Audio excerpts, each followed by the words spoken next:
Hello students, welcome to भारतनाज biology classes. मैं हूं रत्ना सिन्हा और आज हम पढ़ेंगे फर्टिलाइजेशन। क्लास 12th एनसीईआरटी में चैप्टर नंबर 2 में हमने पोलिनेशन तक का वीडियो कर लिया था।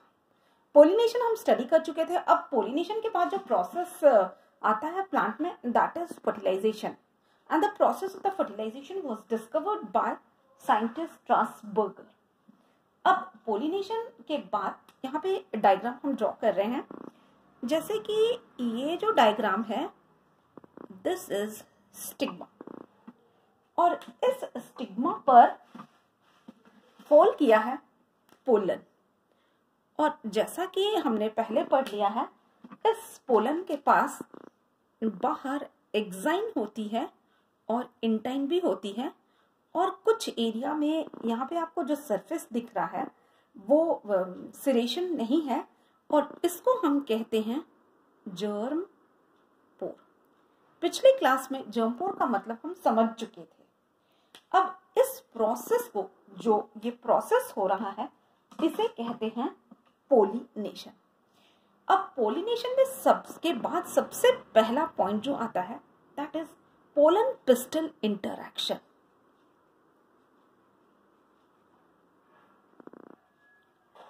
अब पोलन और पिस्टल, ये है पिस्टल और इसका ये इंटरैक्शन हो रहा है। उसके बाद नंबर 2 पॉइंट में आता है स्टिग्मा जो है रिलीजेस सिक्रीशन। अब स्टिग्मा है वो कुछ सिक्रीशन को रिलीज करती है। वो सिक्रीशन क्या है? That is sugar and water. जो स्टिग्मा, ये वाला पार्ट जो है, ये रिलीज जो कर रही है स्टिग्मा, और इससे क्या होता है अगले पॉइंट में कि जो it is absorb by pollen. Pollen जैसे ही इस सिक्रीशन को एब्जॉर्ब करती है तो डेलिकेट एरिया, जर्म पोर जो है, डेलिकेट एरिया,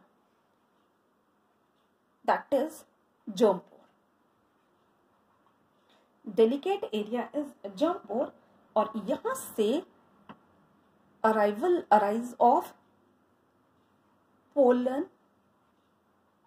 ट्यूब। देखिए, जर्म पोर जो है वो बहुत सॉफ्ट सा एरिया है, और यहां से पोलन ट्यूब का जर्मिनेशन शुरू हो जाता है। और जैसे ही पोलन ट्यूब का जर्मिनेशन शुरू होता है, हम एक डायग्राम को अगेन ऑब्जर्व करेंगे, और ये इस तरह से है।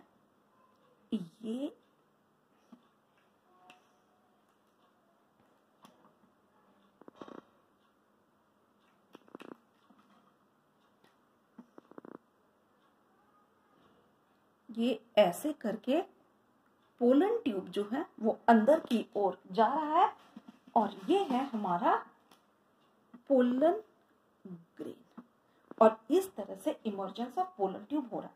अब इसके अंदर जो है पोलन जो है, दैट इज 2 सेल स्टेज। यहां पर पोलन इज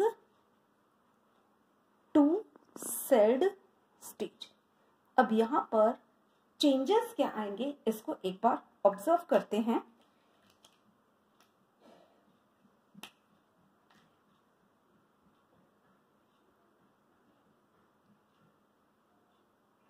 ये इस तरह से पोलन ट्यूब की सिंथेसिस हो रही है, और यहां पर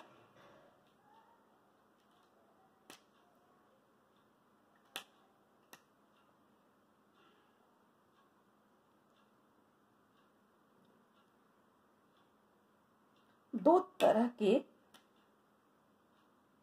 एक वेजिटेटिव और ये इस तरह का सेल है।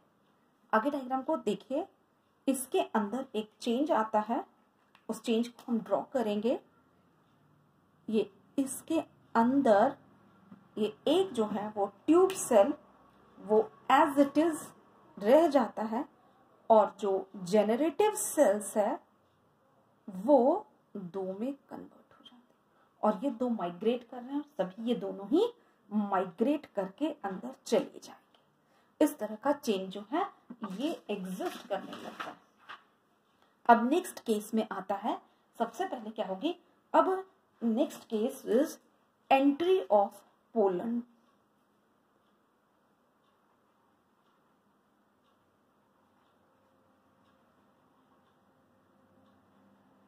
अब पोलन ट्यूब है वो कैसे एंटर करेगा, इसके कुछ केसेस को हम लोग स्टडी करेंगे। अब यहाँ पर ये एक डायग्राम है, इसको ऑब्जर्व करिए। ये डायग्राम हम काफी ड्रॉ करते हैं। ये एक स्ट्रक्चर है,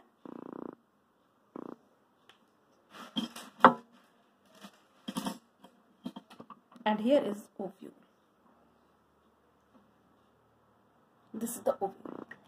ऐसा भी पॉसिबल है कि जो पोलन ट्यूब है उसकी ये पोलन ट्यूब अगर एंटर कर रहा है तो ये यहाँ पर एक अपर्चर होता है, माइक्रोपाइल, ये इसके थ्रू एंटर करता है।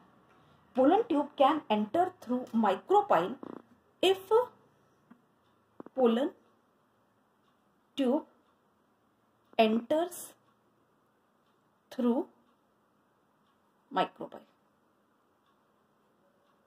इसको हम कहते हैं पोरोगैमी। ऐसा भी केस है कि if pollen enters through pollen tube enters through chalaza, तो इसको कहते हैं चलाजोगैमी। देखिए ये सारे पाथवे हैं। इसके बाद है if pollen tube enters through parsing integument, तो इसको कहते हैं मीजोगैमी। जो मोस्ट कॉमन है दैट इज पोरोगैमी, यानी कि ये इधर से जाएंगे, यहाँ पे दो गमेट है और ये दोनों गमेट इस रास्ते से जा रहे हैं तो पोरोगैमी होगा। और अगर कई बार होता है यहाँ से रास्ता नहीं होगा तो ये चलाजा को पेनिट्रेट करके जाएंगे, हो सकता है इंटेग्यूमेंट्स को पेनिट्रेट करके जाएंगे। तो this are the terms and most frequent is porogamy, और ये जाते हैं पोरोगैमी के थ्रू। अब एक बार ये जो ओव्यूल है, इस ओव्यूल के अंदर जो एम्ब्रियो सैक है, हम इसके डायग्राम को ऑब्जर्व करेंगे।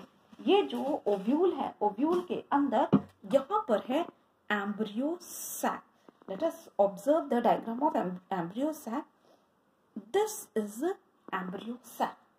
एम्ब्रियो सैक के चलाजा के पास जो 3 सेल्स हैं, इसे हम कहते हैं एंटीपोडल सेल्स। जो बीच में 2 हैं, it is known as central polar nuclei. और यहाँ पे ये जो 3 सेल है, बड़ा वाला है, this is known as egg cell. ये माइक्रोपाइल का एरिया है। और ये जो 2 है, this is known as synergids and they are collectively known as egg apparatus.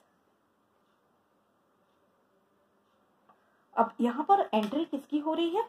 तो एंट्री हो रही है इस पाथवे से पोलन ट्यूब ग्रो कर रहे हैं, और जो ट्यूब न्यूक्लियस है वेजिटेटिव, उनका कोई फंक्शन यहाँ पर नहीं है, वो सिर्फ मेटाबॉलिज्म का काम करते हैं, वो नॉन रिप्रोडक्टिव है।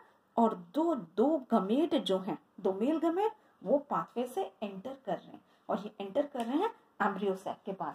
यहाँ एक चीज और आपको बता दें, इस सिनर्जिड्स के पास एक स्ट्रक्चर है और इसे हम कहते हैं फिलीफॉर्म अपैरेटस।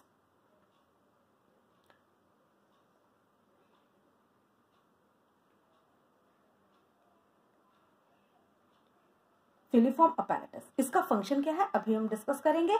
हम यहाँ पे लिख देते हैं सपोर्ट्स फर्टिलाइजेशन। अब how it supports fertilization, let us observe in the next case.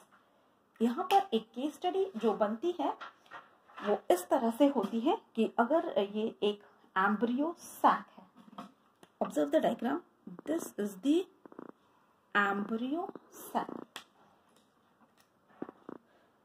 these are antipodal cells, this big one is the egg cell, this is the 2 synergids, this is central polar nuclei, और यहाँ पर जो structure आपको draw करके दे रहे हैं, this is the filiform apparatus. अब ये जो फिलीफॉर्म अपैरेटस है उसका हम आपको यहाँ पर फंक्शन को बताएंगे। जैसे ही पोलन ट्यूब की एंट्री होती है, as soon as the pollen tube enters, ये जो दो सिनर्जिड्स हैं ये डीजेनरेट हो जाते हैं, और डीजेनरेट होने पर filiform apparatus guides the male gamete. अब नोट पॉइंट को ऑब्जर्व करिए, जैसे ही ये दोनों डीजेनरेट होते हैं, ये फिलिफॉर्म अपैरेटस है, ये गाइड करती है इस गमेट को। इन दो गमेट में एक गमेट जो पहले आता है ये यहाँ पर फ्यूज हो जाता है। अब यहाँ पर ये जो है male gamete, this is N, it fuses with female ये egg cell is also haploid, and the another male gamete, it goes to central polar nuclei। अभी इसको भी हम क्लियर करेंगे। ये जो है this is the male gamete, this is N, and it fuses with central nuclei. This central nuclei is N plus N। यहाँ पर जो टिश्यू फॉर्म होता है that is known as primary endosperm nuclei, and here what is formed? This is male gamete fuses with a female, this is zygote। Since fusion of N and N take place, this is 2N, and here the fusion of N plus N, this is 3N। अब इस process को कहते हैं, this process is known as syngamy, and this process is known as triple fusion, because since fertilization is 2 times, the process of triple fusion plus syngamy, this is totally known as double fertilization। Let me repeat the once more. These are the two gametes which are entering through the micropyle, which is the common pathway. Here the structure which is in embryo sac is totally haploid in nature. Here these are the antipodal cells, these are synergids, this is central polar nuclei, and this is egg cell. One of the male gamete fuses with the egg cell and it forms zygote, and one of the male gamete it fuses with the central polar nuclei and it forms primary endosperm nucleus. And these are the antipodals. Antipodals are nutritive in nature. After fertilization, antipodals gets degenerated. Synergids gets degenerated. Filiform apparatus guides the male gamete, and finally the fusion occurs. If there are two fertilization, triple fusion and syngamy. Since the fertilization is occurring for 2 times, it is known as double fertilization. The significance of double fertilization is very simple. This zygote gets converted to embryo after getting nutrition from this endosperm. This endosperm is highly nutritive in nature and it nourishes the zygote. Zygote finally forms the seed and it is nourished by endosperm. And ovary covers the seed, which forms the cover of the seed, and finally it forms the fertilization.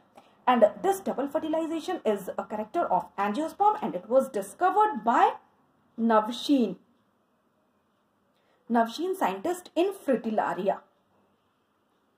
So this is all about double fertilization. We will proceed next in our next video. Next topic in our next video.